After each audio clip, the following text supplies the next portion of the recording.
Amis camping-caristes, bonjour. Dans mes vidéos précédentes, je vous ai dit ce que j'allais développer, c'est-à-dire un système de mesure de niveau d'eau par ultrason pour les réservoirs, soit d'eau propre, soit d'usée du camping-car. Voilà, j'ai attaqué ce projet. Alors vous pouvez voir sur l'écran à côté de moi que mes niveaux de mesure avec expérience, donc ça c'est le logiciel de la tablette qui est intégré dans les camping-cars pilotes, affiche n'importe quoi. Alors affiche n'importe quoi, j'ai nettoyé bien sûr les électrodes, j'ai contrôlé tous les connectiques jusqu'au niveau de la tablette quasiment. Tout est bien raccordé, mais voilà, ça, comme vous pouvez le voir, ça affiche n'importe quoi, y compris les eaux usées, hein, parce que les eaux usées, vous vidangez les eaux grises, et ben la tablette vous affiche encore 25 ou 50%. Enfin, c'est du n'importe quoi, et en plus c'est très archaïque, parce que quand ça fonctionnait bien, c'était du 25%, hein, c'est-à-dire c'est 0, 25, 50, 75, 100%, et entre les deux, vous savez pas où vous en êtes. Ce que je vais faire est beaucoup plus précis, parce que ça sera précis au litre près, plus ou moins 1 litre de précision, mais c'est déjà pas mal.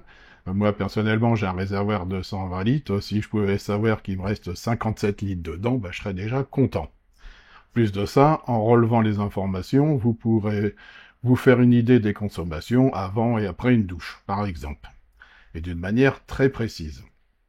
Donc, cette vidéo va être relativement longue, parce que ça va être un tutoriel. Alors, je ne vais pas tester du matériel. Là, ce coup-ci, je vais vous expliquer comment faire la même chose que moi. Et c'est pas que du bricolage, parce que il y a de l'électronique, il y a des programmes informatiques qui vont être intégrés dans le processeur ESP32, et puis en plus de ça, tout sera lisible sur le téléphone, sur un smartphone ou une tablette. Donc il va falloir aussi que je vous explique comment téléverser les programmes à partir d'applications qu'il va falloir installer, alors des applications gratuites. Hein, tout ça sera gratuit. Et puis je vais vous donner des coûts aussi d'achat des différents composants, vous allez voir, c'est très peu cher. Dans un premier temps, je vais vous faire voir sur ma plateforme de développement ce que ça donne, comment ça fonctionne, et ce qu'on peut voir à l'écran du smartphone, parce que j'ai fini le développement du logiciel. Enfin, tout le développement est terminé. En fait, j'ai plus qu'à intégrer ça sur le réservoir. Mais bon, c'est plus facile d'expliquer tout quand on est assis tranquillement, surtout que là, il y a du code. Donc non seulement je vais vous expliquer comment récupérer mon code, parce que je vais vous le mettre à disposition, mais comment aussi l'installer dans le téléphone et comment l'installer dans le processeur qui s'appelle un ESP32. Bon, on va faire ça tout doucement. Alors ça va peut-être durer très longtemps. Enfin, ça va certainement durer trop longtemps, parce que si je veux être un peu pédagogue et expliquer un petit peu comment ça, les choses se font, surtout qu'il y a beaucoup de gens qui m'ont demandé si je pouvais expliquer comment fonctionnait et comment on programmait un ESP32. Alors le ESP32, pour ceux qui connaissent pas, c'est un petit processeur comme ça, qui est l'équivalent un peu plus puissant que l'Arduino. Mais j'ai préféré passer sur un ESP32, je vais vous expliquer pourquoi. Bon, on va y aller tout doucement, je vais vous faire voir déjà le résultat, hein. Alors, comme je l'explique, sur un simulateur, c'est pas encore installé sur un réservoir, mais après c'est juste un peu de bricolage, hein, pour le mettre sur un réservoir. Mais là, tranquillement, assis, je vais vous faire voir ça. Donc, première chose, je vous explique comment ça va fonctionner et ce que ça va donner sur l'écran du smartphone. Donc voilà, sur l'écran, vous avez réservoir d'eau, et à côté, serial Bluetooth. Ça c'est un petit utilitaire qu'il va falloir télécharger, mais je vous expliquerai pourquoi après. Donc je lance l'application, le réservoir est en rouge, c'est connecté, et là ça m'affiche un certain volume d'eau et le pourcentage du réservoir. Donc si je bouge ici, donc je me rapproche de l'eau, c'est-à-dire que l'eau monte, on est passé à 66 litres, 55%. Vous voyez, c'est extrêmement simple. En bas à droite, il y a une toute petite flèche.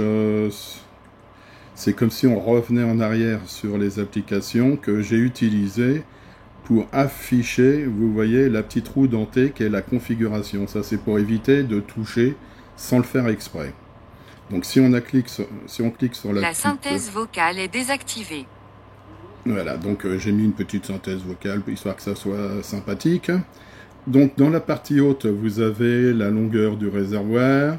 Donc il suffit de cliquer dessus. Là j'ai cliqué sur largeur du réservoir. Si je modifie un petit peu, ça change le volume bien sûr. Hein. Donc là je vais remettre 0, 120 litres. Là vous avez la hauteur. Alors c'est la hauteur du plafond du réservoir. Hein, je précise bien. C'est pas la hauteur où est placé l'ultrason. L'ultrason étant sur le dessus du réservoir, le bouchon. Il est légèrement plus haut et heureusement parce que ça donne une sécurité des 3 cm de zone où le détecteur ne voit pas. Ben, ça permet de compenser cela. En dessous, vous avez l'adresse MAC, je reviendrai dessus après. Et on a activé le son. Maintenant, si je monte, alors je vais faire enregistrement. Donc là, je vais monter pour faire une simulation comme quoi le niveau il est vide. Hein. Donc là on a une grande distance ici, ce qui explique pourquoi on a un volume important. Bon, on va revenir là-dessus. Là, si je vais dans paramétrage, en bas, vocale est désactivée. vous avez mémorisation réservoir vide. Et vous voyez, mesurée 222 mm. Donc là, je mesure 222 mm. Et la mémoire est à 221. Donc si vous appuyez sur calibration, la mémoire va passer à 222. Tout simplement. Donc ça veut dire que là, maintenant, le réservoir vide, c'est 222 mm depuis l'ultrason. Hein. Donc, alors, je vais activer le son. La synthèse vocale est activée.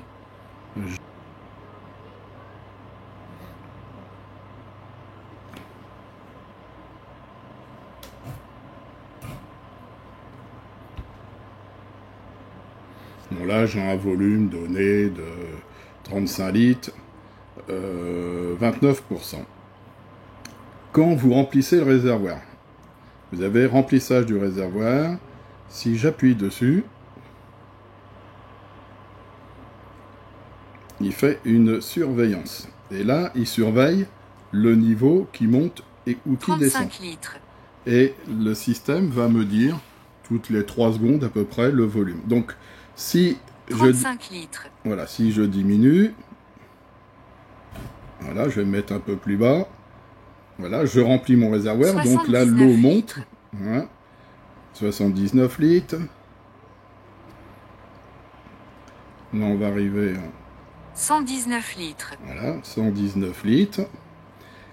Et là, vous allez voir, on avoisine les 120 litres. C'est le niveau de mon réservoir plein. Et je le téléphone. Non seulement il vous annonce le volume, mais en plus, il se met à vibrer. 119 il litres. Se met à vibrer 10 litres en dessous du volume du réservoir. Donc à partir de 110 litres, il se met à vibrer. Si vous l'avez dans la poche, bah, ça vous permet de vous informer que vous arrivez au réservoir plein. 119 litres. Voilà. Donc là, après, il suffit de rappuyer sur surveillance, vous l'arrêtez, le réservoir est plein, bon, le travail est fait. Maintenant, revenons sur autre chose, sur la configuration, mais je vais mettre n'importe quoi. La synthèse vocale est activée. Voilà, je vais rajouter un 0 derrière l'adresse MAC et je vais faire enregistrement. Alors évidemment, enregistrement, j'ai des erreurs de connexion. C'est tout à fait logique. Donc, je reviens. Ça, c'est quand vous allez démarrer l'application. Vous ne connaissez pas... Le logiciel ne connaît pas votre adresse votre adresse MAC, donc il va falloir le rentrer. Vous allez dans La synthèse configuration. vocale est activée. Voilà, il vous dit qu'il y a un problème, donc il faut supprimer ça. Vous faites un enregistrement. Voilà, et automatiquement, il se connecte. La première chose à faire, donc, quand vous arrivez à vous lancer le logiciel, c'est de rentrer la bonne adresse MAC, de faire la mémorisation et de relancer le logiciel pour pouvoir rentrer en connexion. C'est pas plus compliqué que ça. Voilà donc comment va fonctionner le logiciel. Enfin, il fonctionne, hein. Mais comment il fonctionnera quand le détecteur sera installé dans mon bouchon avec tout ce qu'il faut. Donc maintenant, nous allons passer à la partie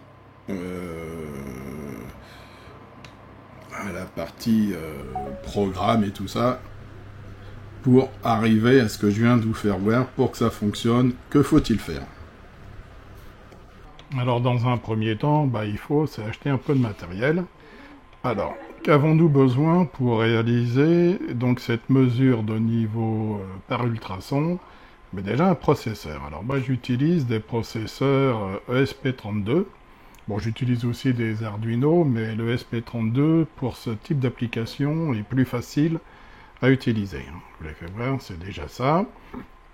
Donc moi je les achète sur Amazon, mais Amazon c'est pas le moins cher. Si vous allez sur AliExpress et les acheter directement en Chine, vous allez faire chuter le prix, mais là on est à 8,99 € pour pas dire 9 € rendu à la maison. Donc première chose, un petit microprocesseur. Seconde chose, il faut un émetteur récepteur ultrason. J'ai choisi ce modèle-là qui est pas le moins cher, mais l'avantage qu'il a, c'est qu'il est étanche, IP67. Et comme vous le voyez aussi à l'écran, il est UART. C'est-à-dire que, contrairement à d'autres produits, alors il y a deux versions, attention, faites bien attention de prendre le modèle UART. Le modèle UART, il a un processeur à l'intérieur, et quand vous pouvez interroger, il vous envoie directement la distance. Voilà. Alors que sur les autres, il faut lui envoyer les demandes d'impulsion, comptabiliser le retour, c'est un peu plus lourd à développer. Et là, l'avantage, c'est qu'il a un thermomètre qui est intégré à l'intérieur, qui mesure la température de l'air. Alors pourquoi la température de l'air? Parce que, en fonction de la température, la vitesse du son se déplace pas à la même vitesse, en fonction de la température. Je l'ai écrit en dessous. À 20 degrés, le son se déplace à 344 mètres secondes. Alors, vous voyez, il est donné pour 3 cm à 450 cm de détection. 3 cm, c'est très peu. J'ai même fait des essais, il peut aller en dessous des 2 cm. Et pourquoi on est limité? C'est qu'en fait, 3 cm pour envoyer le son, que ça rebondisse et que ça remonte, ça fait 6 cm de trajet. Et les 6 cm de trajet à 20 degrés, à 344 mètres secondes, ça met 174 microsecondes. C'est-à-dire 0,000174 secondes. C'est-à-dire qu'il faut un processeur très très rapide pour pouvoir mesurer cet aller-retour. Et si je me trompe, j'avais noté ça quelque part. Si jamais on est à 2 cm, c'est 116 microsecondes. C'est encore plus court, évidemment, plus la distance est courte. Alors il faut des processeurs que ça aille vite pour mesurer. Et là, on est un peu limité. Vous avez des appareils à ultrasons où il n'y a qu'un seul émetteur. Et l'émetteur fait émetteur et récepteur. Donc c'est une petite pastille piezo qu'on fait vibrer pour émettre du son. Et quand le son revient, la vibration est captée par le piezo, et puis on sait que le son est revenu. Mais si vous avez qu'un seul émetteur-récepteur, le temps que le son parte, que l'électronique bascule en demande d'émission, et puis quand la membrane vibre, elle ne s'arrête pas de vibrer tout de suite, on a des distances minimum qui sont de l'ordre de 20 cm. Donc toujours prendre un double émetteur-récepteur pour pouvoir faire ce genre de choses. Vous gagnez en fiabilité, donc précision et surtout en distance. Voilà, donc surtout choisir un modèle UR. Et là, on est à 28,48 €. J'ai vu sur AliExpress, je m'excuse pour le bruit derrière, hein. Sur AliExpress, on est aux alentours de 15 €. Hein. Après, qu'est-ce qu'il faut? Bah, il faut de quoi alimenter tout ça. Alors, il y a des petites alimentations 12 volts, 5 volts, hein, parce que c'est alimenté en 5 volts. Donc, là, je vais vous faire voir ce modèle qui est à 11,99 €, pour pas dire 12 €. Il peut recevoir en tension d'entrée entre 8 et 32 volts. Donc, on a une plage relativement grande. Et ça ressort en 5 volts. Alors, ça ressort sur deux fils. Deux fils qu'il va venir falloir souder sur les pins. Il y a une autre manière de faire pour alimenter, c'est de venir directement avec un câble USB-C alimenter. Mais par contre, de l'autre côté, il faut avoir une prise USB pour alimenter ça en 5 volts.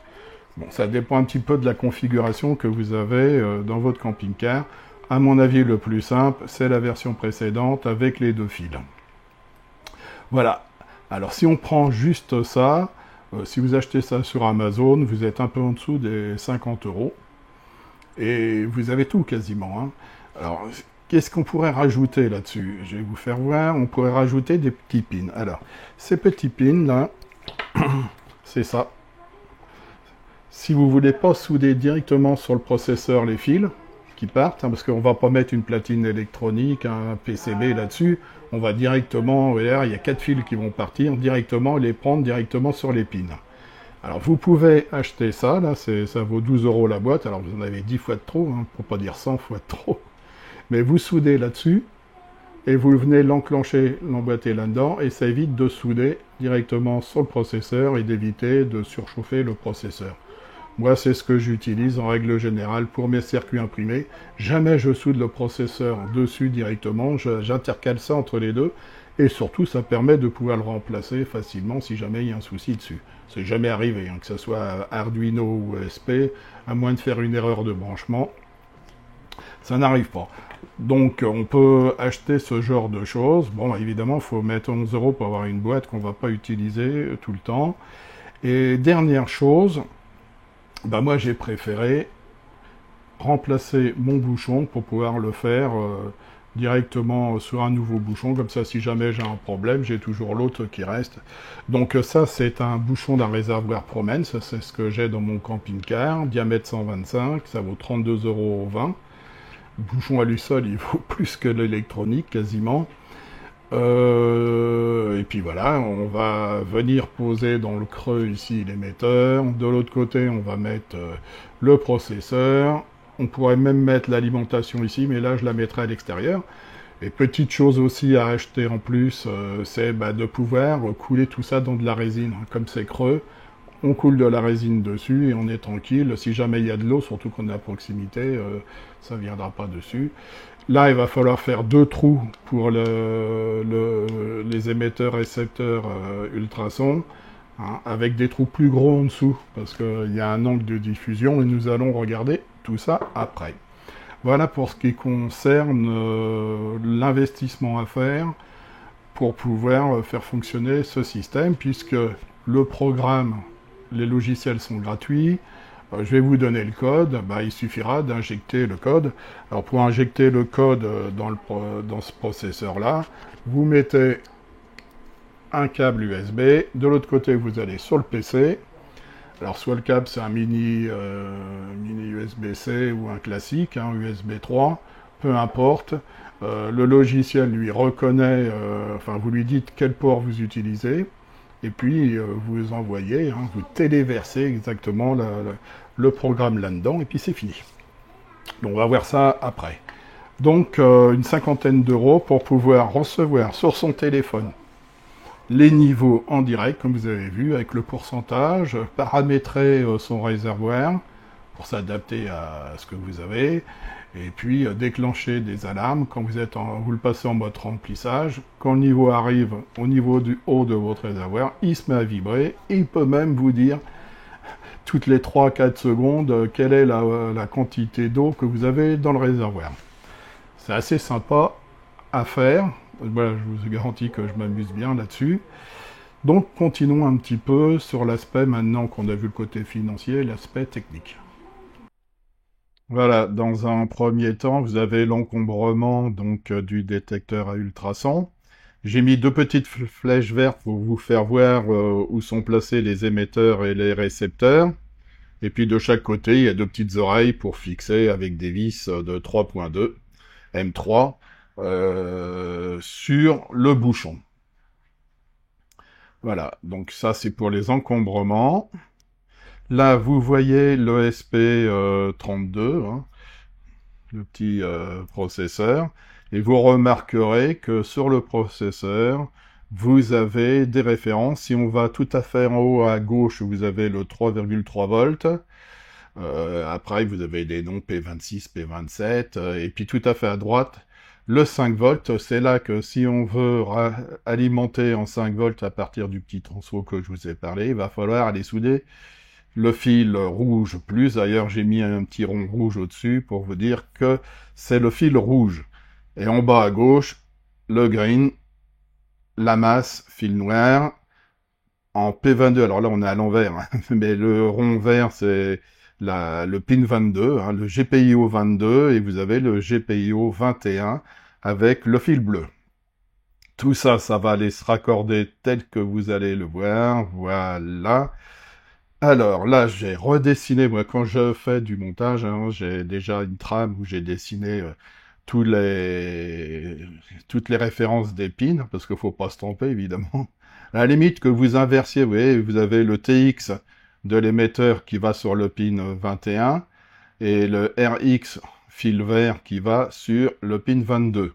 Voilà, si vous les inversez, c'est pas trop grave, parce qu'au niveau du logiciel, vous pouvez inverser les affectations des pins, hein, des GPIO. À droite, vous avez le bornier, les fils qui sortent de l'émetteur, récepteur ultrason. Ils sont numérotés de 1 rouge, 2 noir, 3 jaune, 4 blanc. Et on retrouve en dessous la désignation. VVC, c'est l'alimentation. Moi, j'ai mis une petite pastille rouge pour vous faire voir que c'est le fil rouge qui va sur la borne 1 et le fil rouge va sur le 5 volts à gauche, comme on a vu tout à l'heure.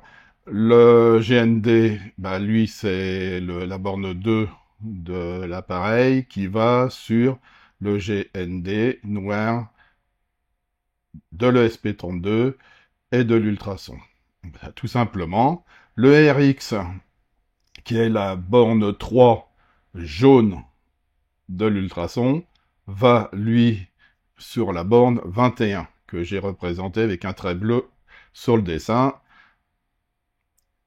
Va sur la borne 22, qui est représentée par le fil vert. Le RX et le TX, c'est l'inverse, c'est la fiche numéro 4 qui est blanche sur l'appareil, que moi j'ai transformé, enfin que j'ai mis avec un fil bleu sur mon schéma. Pour ceux qui font un peu d'électricité, ils vont avoir parfaitement compris à quoi tout ça, ça sert. Voilà. Et une fois que vous avez fait tout ça, et ben, théoriquement, maintenant, il reste plus qu'à injecter dans l'appareil le programme. Donc, c'est ce que nous allons voir. Alors, une fois que tout est raccordé, soit vous l'avez alimenté dans un premier temps en le branchant sur votre prise USB du PC, donc il n'y a même pas besoin de faire d'alimentation 5 volts, hein, si vous, pour la phase de programmation.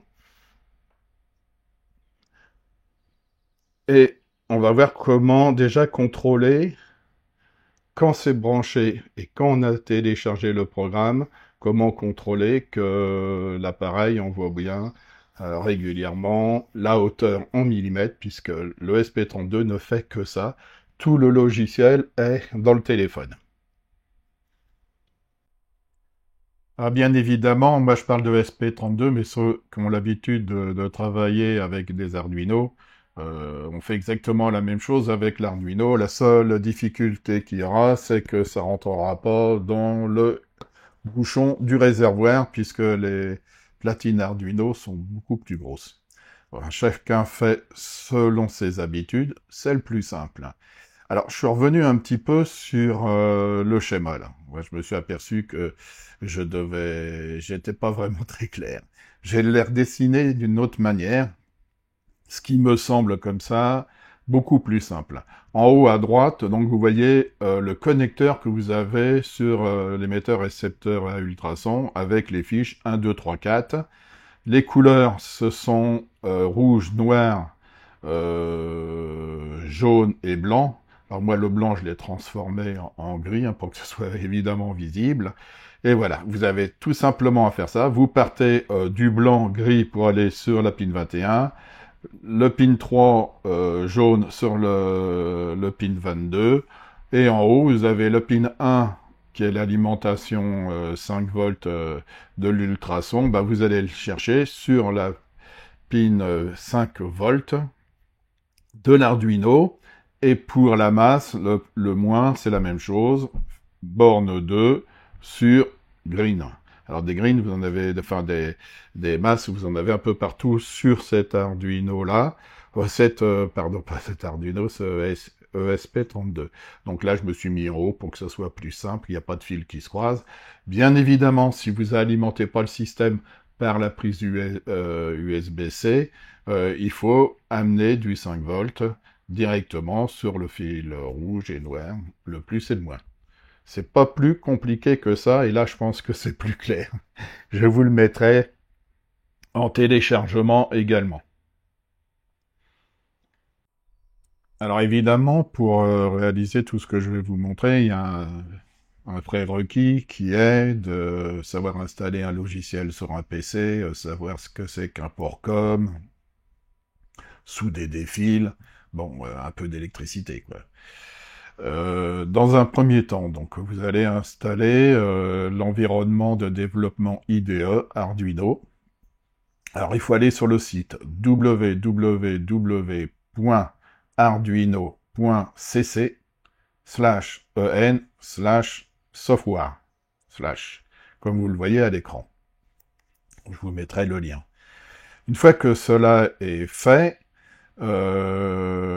vous allez vous retrouver avec un icône, voilà, l'icône que vous avez en bas avec le plus et le moins, Arduino IDE 2.3.6, c'est la dernière version, et vous allez également avoir besoin de choisir quel environnement sur lequel vous travaillez, Linux, Windows, quelle version de Windows, et ainsi de suite. Une fois que cela est fait, vous allez cliquer sur le logiciel. Première chose à faire, c'est d'aller dans Fichier, ouvrir, et là, vous allez aller télécharger le programme que je vais mettre à votre disposition.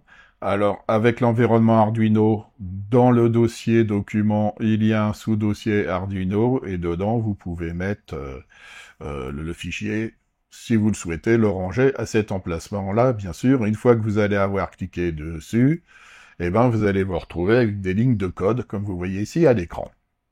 Ça, donc, vous allez charger le code que j'ai écrit.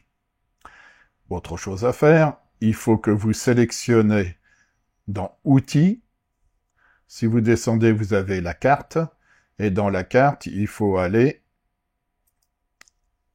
dans ESP32, et ici, vous voyez, il y en a beaucoup des ESP32, il faut choisir ESP32 Dev Module. Attention, il y a des ESP32S2, Dev Module, ESP32C3, Dev Module, il y a plein de variantes. Si vous achetez exactement le même que le mien, avec le lien que je vous mettrai sur Amazon, vous n'aurez pas de souci, mais si c'en est un autre, il suffira de choisir quel modèle c'est dans la liste. Une fois donc que vous avez téléchargé la version de votre module ESP, il faut aller sur les ports COM ici et choisir sur lequel vous avez raccordé le module. Alors évidemment, il faut mettre un câble USB entre l'ESP et puis le PC. Hein. Et après, le PC le détecte, vous sélectionnez dans le logiciel le bon port com, et puis c'est tout. Et là, vous allez vous retrouver avec des lignes de code. Alors, contrôle-moins, je vais réduire un petit peu, et je vais vous expliquer rapidement les lignes de code, du moins dans les grandes lignes. Façon de parler.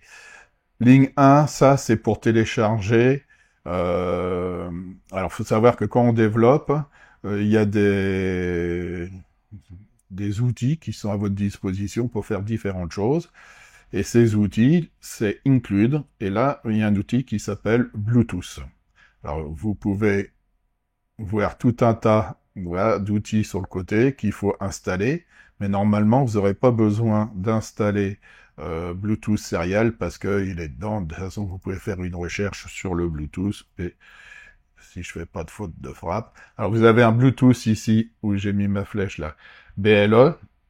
Il faut savoir que dans l'Arduino que j'ai, vous avez le Wi-Fi et vous avez deux Bluetooth. Vous avez le Bluetooth léger, je dirais, celui qui se met en veille, qui consomme très peu, et le Bluetooth classique qui consomme plus, mais qui est plus facile à programmer parce qu'il n'y a pas besoin de réveiller le Bluetooth quand on a besoin de l'utiliser, d'autant plus que quand on l'utilise, il envoie en permanence, donc il n'a pas le temps de dormir beaucoup.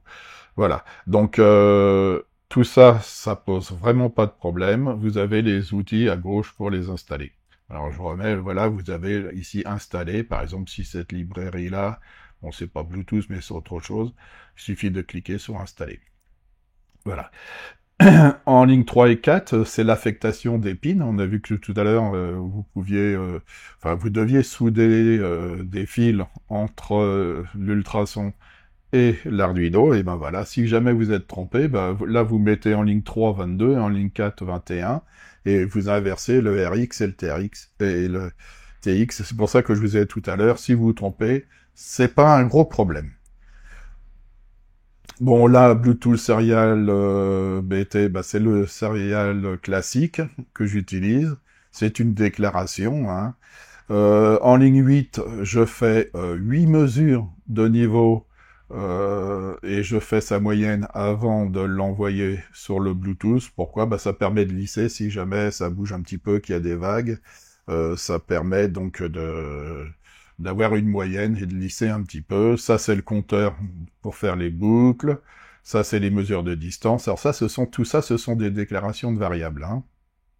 Donc, dans un programme, on déclare tous les variables. Les variables, c'est des noms qu'on donne à des valeurs numériques ou autres. Le setup, bah ici, ce sont aussi des déclarations. Donc, c'est ici sur la ligne 16 qu'on donne le nom du Bluetooth qui va apparaître dans votre téléphone. Donc, si vous voyez niveau réservoir propre, c'est le Bluetooth du réservoir d'eau propre. Et si vous en faites un deuxième, comme moi je vais faire pour les eaux grises, eh ben, je mettrai niveau réservoir gris peut-être, quelque chose comme ça. Voilà. Après, c'est des déclarations pour le Bluetooth. Ça, c'est pour pouvoir lire les données. C'est la communication avec l'ultrason. Bon, on va pas rentrer là-dedans. Voilà. Alors, la boucle LOP, c'est une boucle qui tourne en permanence. Et une fois que tout est initialisé, ça tourne. Et dans la boucle, vous faites toujours ce qui est écrit dedans, d'une manière chronologique. Vous revenez en haut et vous recommencez. C'est là qu'on va lire le niveau et que tous les 30 mesures, on va faire une moyenne et l'envoyer sur le Bluetooth. Voilà. C'est ce que j'ai écrit ici. Je ne vais pas rentrer dans le détail. Tout ça, c'est des lignes de code. Délai 100, c'est je fais une pause de 100 millisecondes. Hein, c'est-à-dire un dixième de seconde. Voilà. Si jamais j'arrive pas à lire le Bluetooth, eh ben, je le sais. Je donne une information, tram ignorée. Et une fois que vous avez téléchargé, vous n'avez pas besoin de toucher à ça. Hein, normalement, vous pouvez tester directement. Alors, comment on fait pour tester? Ben, vous allez ici sur la petite flèche qui est là.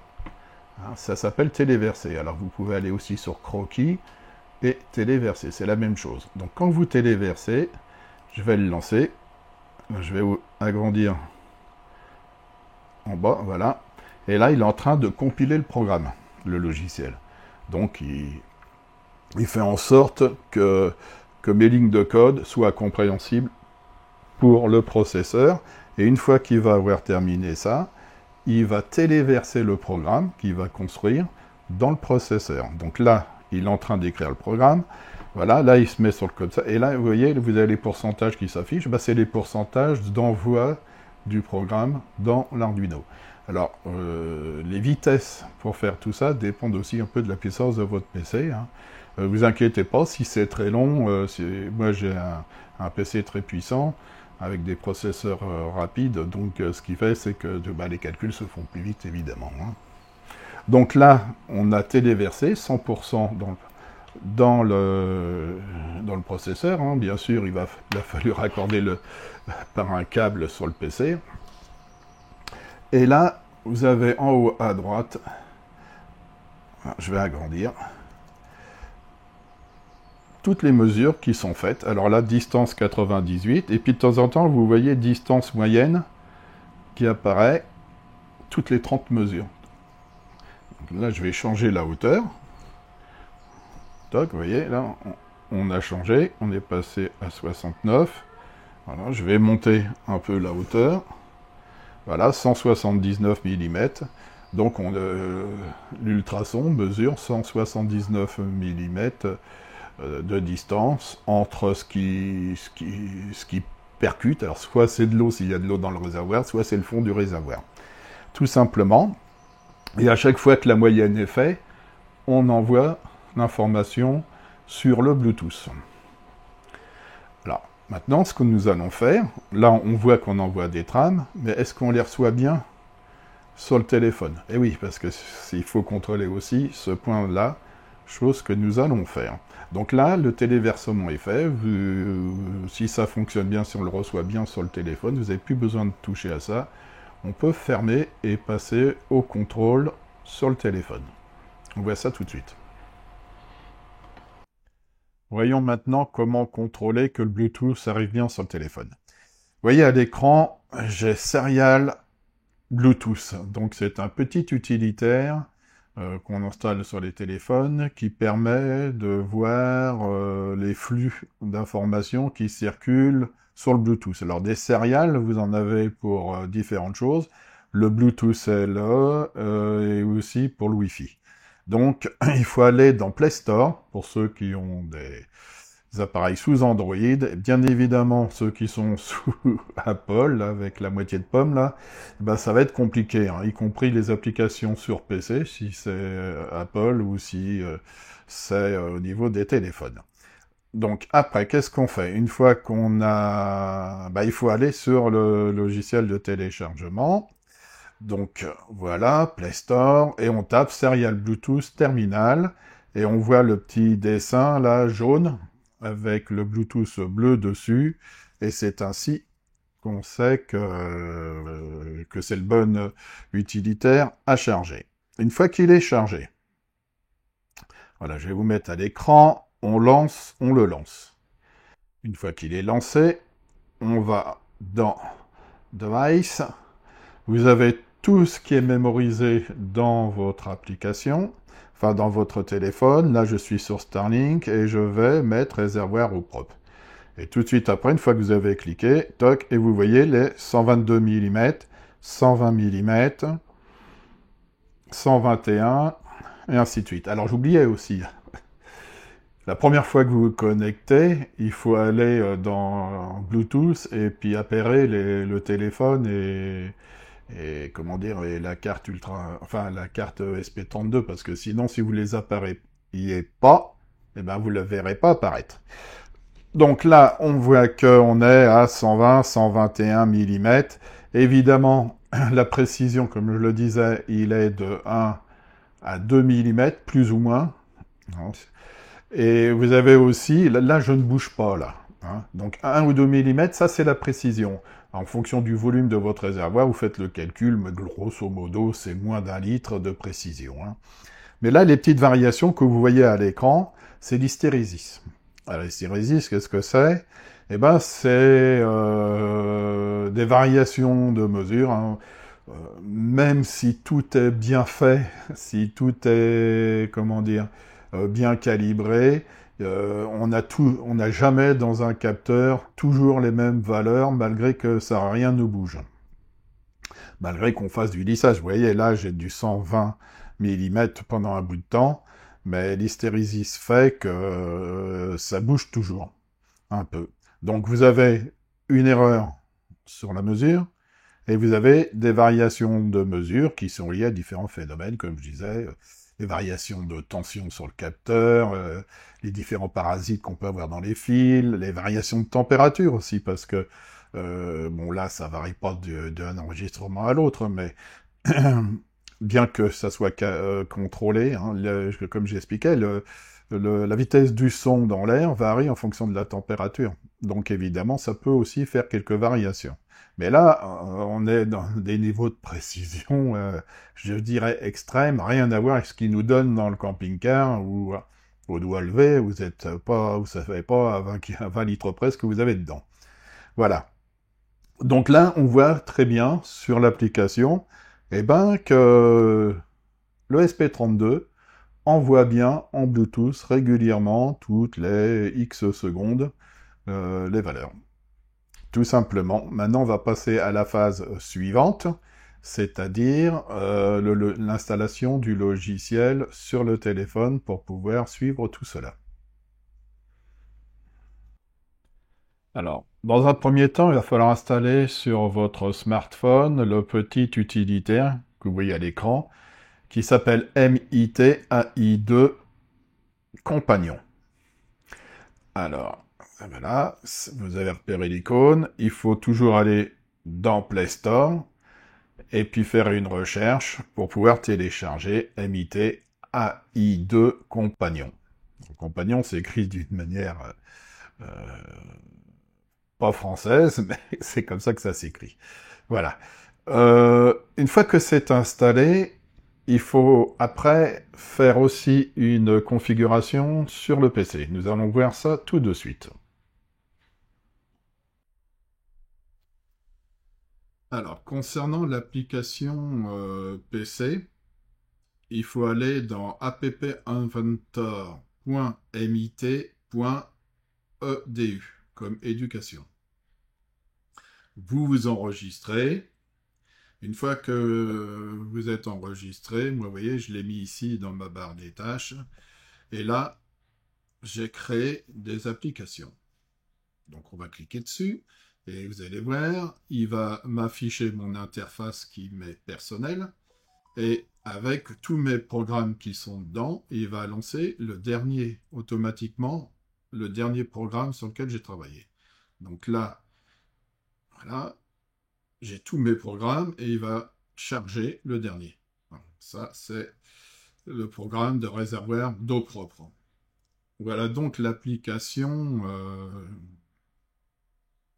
que j'ai réalisée pour le téléphone. Alors ça se réalise, ça peut tourner aussi sur une tablette. Hein. D'ailleurs, on peut soit commencer la configuration par rapport à un téléphone ou par rapport à une tablette ou autre chose.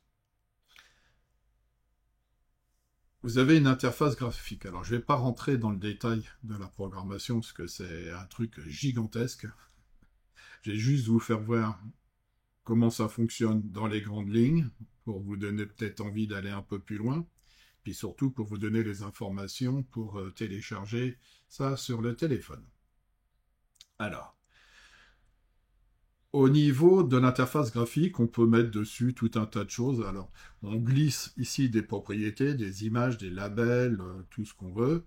Et quand on l'a glissé là-dedans, on peut aussi jouer sur les dispositions en pouvant faire des quadrillages sur l'écran pour bien positionner au bon endroit ce qu'on veut qu'il s'affiche. Par exemple, si on prend le bouton réservoir d'eau propre et que je veux faire une application pour les eaux usées, quand j'ai cliqué sur eau propre ici, vous avez là la couleur du fond, est-ce que j'écris en gras, en italique, la taille de la police de caractère, voilà le type de police de caractère, c'est comme tous les programmes orientés objet, hein, c'est toujours la même chose. Et puis la largeur et la hauteur du conteneur, hein, donc la partie dans laquelle on rentre ces informations-là.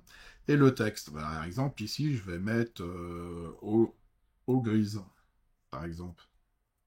Voilà. Et là-haut, ici, là, vous voyez, c'est marqué eau grise. Je vais remettre eau propre. Et si vous créez un second programme pour les eaux grises, bah, vous changez eau propre par eau grise, et puis ça fonctionnera. Voilà. Donc vous avez tout un tas de choses. Après, tout à fait en haut ici, alors vous pouvez changer la langue, hein, si vous voulez, là. Vous avez des différentes langues, moi je le laisse en français. Là, vous rentrez, alors, l'interface graphique, on positionne tout ce qu'on veut avoir à l'écran. Après, on rentre ici, et ici, vous avez tout le programme. Alors, dans le programme, toute la partie haute, ce sont des variables. Alors, initialise global, variable, et à quoi sert cette variable? Je vous montre rapidement. Je crée une nouvelle variable. Alors, vous voyez, il y a plusieurs solutions, hein, mais là, c'est initialise. Donc, au départ, je mets une variable initialise. Je l'appelle comment? Je l'appelle Toto. Voilà. Et dans Toto, qu'est-ce que je mets? Soit je mets du texte, donc je prends une cellule vide, que je mets là. Si je le laisse comme ça, dans Toto, il n'y a rien. Sinon, je mets un texte, je mets moi. Toto, c'est moi. Voilà. OK? Mais par contre, Toto peut tenir aussi des chiffres. Donc, je vais dans mathématiques, je prends une valeur chiffre et je dis, voilà, Toto, c'est 0. Ou alors, Toto, quand je lance l'application, ça sera 100. Et après, on fait ce qu'on veut avec la variable Toto. On l'additionne à une autre variable qui s'appelle, je crois, Tata, et on pourra faire Toto plus Tata égale autre chose. Enfin, on fait un peu tout ce qu'on veut. C'est pour vous expliquer un petit peu les grandes lignes. Et puis, vous pouvez aussi mettre de la logique, c'est-à-dire Toto est vrai, ou alors Toto est faux au démarrage. Voilà. Et si jamais on se trompe, on met tout à la poubelle. Donc, on crée des variables. Après, on crée tout un tas de choses. Là, c'est, vous voyez, là, puis en plus, c'est classé par couleur. Les couleurs, vous les retrouvez ici, hein. Alors là, si vous faites, par exemple, vous prenez la variable screen. Screen, c'est l'écran. C'est l'écran de démarrage, screen 1. Et ben,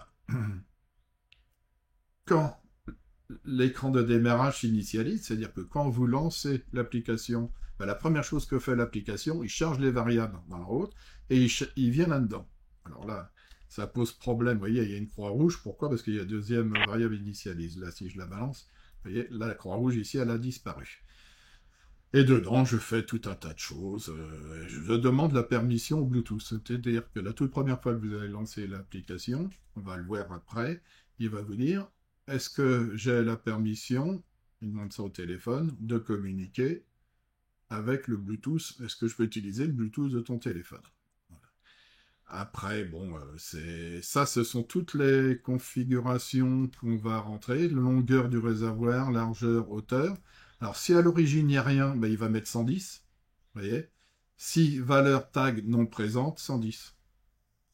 Et après qu'on fera la configuration, si on modifie, enfin pas le 110, le 1100 vers 1200, et qu'on l'enregistre, quand il va charger, il va dire, ah, si, j'ai quelque chose là. Ben, dans ces cas-là, je prends cette valeur-là et je le mets dans la largeur du réservoir. Là, je le mets dans la hauteur. Et là, c'est l'adresse MAC. Et ici, c'est la hauteur des ultrasons à vide quand le réservoir est vide. Voilà. Tout ça, c'est chargé dans l'écran au démarrage. Après, bon, on a d'autres choses. On décide quand on met des horloges qui tournent comme ça, et tous les X millisecondes, on fait quoi? On regarde ici si dans le Bluetooth il y a des données. S'il y a des données, eh ben, on les charge. Là, par exemple, je dis le volume du réservoir, c'est égal à quoi? C'est la longueur du réservoir multipliée par sa largeur, multipliée par sa hauteur. C'est-à-dire que, bon, je leur calcule à chaque fois le volume du réservoir à vide. Vous voyez? Et puis là, en dessous, je le transforme en litres, par exemple. Et puis en dessous, je charge ici, dans Global Tram, dans ma variable Tram, ce que je reçois au niveau du Bluetooth. Donc c'est la trame que je reçois du Bluetooth, je le mets dans une variable qui s'appelle Tram. Et puis la trame, après, je la mets dans une autre variable qui s'appelle mesure. Alors pourquoi je n'utilise pas toujours le même nom? C'est parce que dans la trame, je peux afficher provisoirement des informations pour pouvoir suivre le développement du programme. Et puis après, je le mets dans une autre variable pour pouvoir le modifier. Bon, voilà. Et puis si je dis que si la hauteur d'eau est inférieure à 0, dans ces cas-là, bah, la hauteur d'eau égale 0, parce que je veux pas avoir de chiffre négatif. Ça pourrait arriver, hein, l'hystérésis. Et puis si, alors vous voyez, si variable inférieure à 0, dans ces cas-là, hauteur d'eau égale 0. Sinon, alors, je recrée un si c'est supérieur ou égal à 0. Mais j'aurais pu mettre sinon aussi. Bon, il y a des raisons pourquoi je ne mets pas du si alors ou sinon, mais bon, ça serait trop long à expliquer. Voilà, donc en fait, c'est des blocs qu'on imbrique les uns dans les autres. C'est un peu un jeu de construction et avec beaucoup de choses qu'on peut faire. Donc c'est quand même relativement puissant. Il y a quelques petits soucis quand même sur cette... ils vont améliorer au fur et à mesure. Hein. Par exemple, quand vous créez plusieurs écrans, moi j'ai l'écran de démarrage, vous avez le nombre de litres et puis le pourcentage. Et ben quand j'appuie sur configuration, j'ouvre un autre écran pour afficher la configuration. La seule chose, c'est que les deux écrans ne communiquent pas entre eux. Donc on peut faire passer une variable ou deux, c'est assez complexe, d'un écran à l'autre. Mais par contre, si j'ai le Bluetooth sur l'un et que je passe à l'autre, sur l'autre écran, j'ai plus le Bluetooth. Donc je suis obligé peut-être de recréer un Bluetooth sur l'autre. Mais par contre, quand je reviens, il peut y avoir des conflits. Donc ce qu'il faut faire, c'est en quittant le premier écran, c'est d'arrêter les communications, passer au second écran, et quand on revient, on arrête, on réactive les communications en revenant. C'est un petit problème que je trouve que Pepperventer a. Et il arrive que on n'arrive pas à recréer la communication et qu'on n'a plus de communication après avoir fait une configuration. Je dirais à la limite, c'est pas grave, on ferme l'application, on le relance parce qu'on va pas dans le menu configuration tous les jours. Voilà. Bon, et puis il y a d'autres petits... Mais c'est comme tout, hein, comme toutes les applications, il y a des bugs. Et même moi, dans mon application, il n'est pas exclu que moi, j'ai fait aussi des bugs. Ça peut arriver. Puis ça arrive, hein, de toute façon, je suis pas infaillible. Et puis j'ai pas la science infuse, hein, donc je ne connais pas vraiment tout. Et j'apprends tous les jours. Voilà. Donc maintenant, je vais vous faire voir. Vous avez chargé l'application, vous touchez à rien, hormis si vous voulez changer les titres, ou le nom de l'application, ou l'icône. Qu'est-ce que vous faites après? Alors, donc, on va revenir sur les propriétés. Hein. Le nom de l'application est ici, et je rappelle, l'icône est là. Donc, si vous voulez changer l'icône, vous allez en créer un, et puis vous le téléchargez. Voilà. Après, il faut construire. Donc, vous faites construire. Je construis l'application. Donc, le logiciel va construire. Pendant ce temps-là, moi, je vais mettre en marche mon téléphone et faire voir comment ça se passe de ce côté-là. Donc, je démarre l'écran. Lui, il est toujours en train de compiler. Voilà, c'est parti. Allez, on va attendre un peu. Donc, vous voyez, à gauche de Serial Bluetooth, il n'y a rien. Il y a une case qui est vide. Je vais mettre l'application ici. Donc, lui, il a fini et il me propose un QR code. Donc, je lance l'application, QR code ici, je me mets en face, boum, ça y est, copié dans le presse-papier.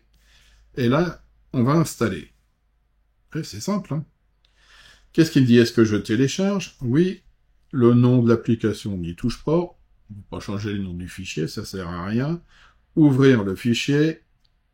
Programme d'installation, on clique dessus. Voulez-vous installer cette application? On l'installe, et il est en train de commencer à l'installer.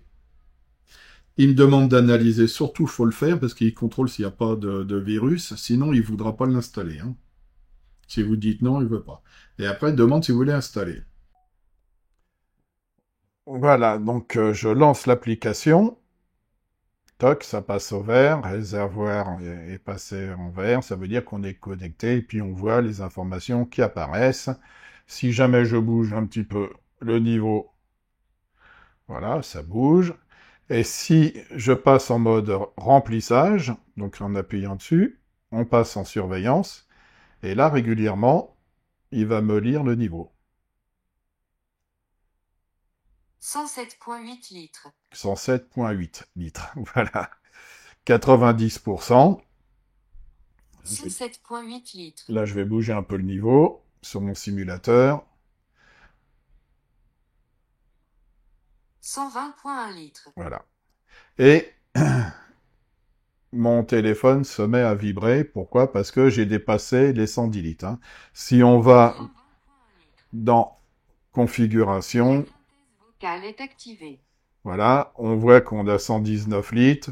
Bon, évidemment, comme c'est un simulateur, je peux aller bien au-dessus de paramétrage de hauteur de mon réservoir. J'espère que vous me comprenez. Si j'appuie par exemple sur largeur du réservoir, 107, et que je rajoute allez, 1, on arrive à 120 litres, pile. Voilà. Et puis, vous avez vu, j'ai mis un clavier numérique à la place du clavier alphanumérique. J'ai fait quelques petites améliorations. Voilà un petit peu pour ce qui est configuration. Alors surtout, n'oubliez pas, la première fois quand vous allez l'installer, l'adresse MAC ne sera pas bonne, puisque l'adresse MAC dépend essentiellement de l'ESP. On ne peut pas le modifier, hein, c'est intégré dans le processeur.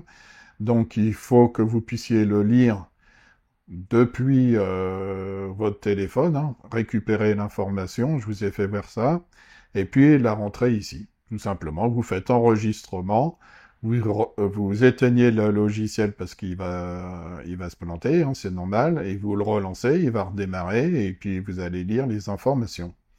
Voilà, et ne pas oublier aussi de faire la calibration. Donc, quand le réservoir est vide et que vous avez mis le bouchon avec l'ultrason dessus, vous appuyez sur calibration, il va mesurer la hauteur entre le bouchon et l'ultrason et le fond du réservoir. Je me répète peut-être un peu, on va fermer ça, je me répète peut-être un peu, bon, mais c'est un peu obligé parce que j'ai toujours peur de ne pas être assez clair pour que vous puissiez reproduire chez vous ce montage.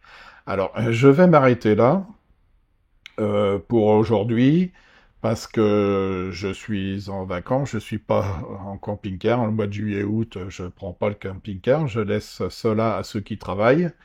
Il y a déjà assez de camping-cars sur les routes. Au mois de septembre-octobre, donc je vais le reprendre et on va faire une cure.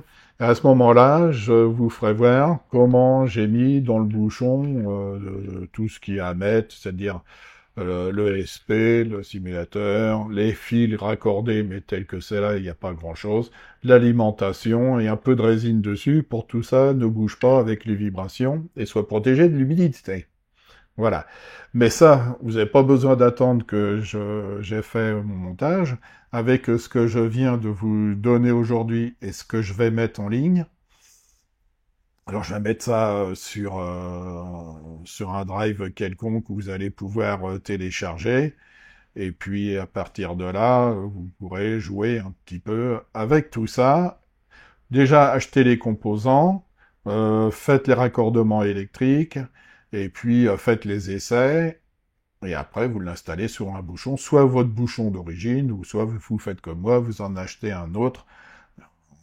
Bien sûr, il faut trouver lequel acheter en fonction de la marque de votre réservoir, hein, il y a plusieurs modèles. Et puis voilà, et trouver une alimentation 12 volts pour alimenter tout ça. Bah écoutez, je vais vous laisser là.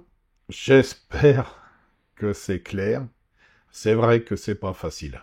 Enfin, c'est pas facile. Quand on démarre et qu'on n'a jamais fait de programme et rien du tout, il y a beaucoup de choses à faire. Hein, mais bon, faut prendre du temps. Regardez bien ma vidéo. Je pense avoir tout dit. Comment manipuler, installer les logiciels.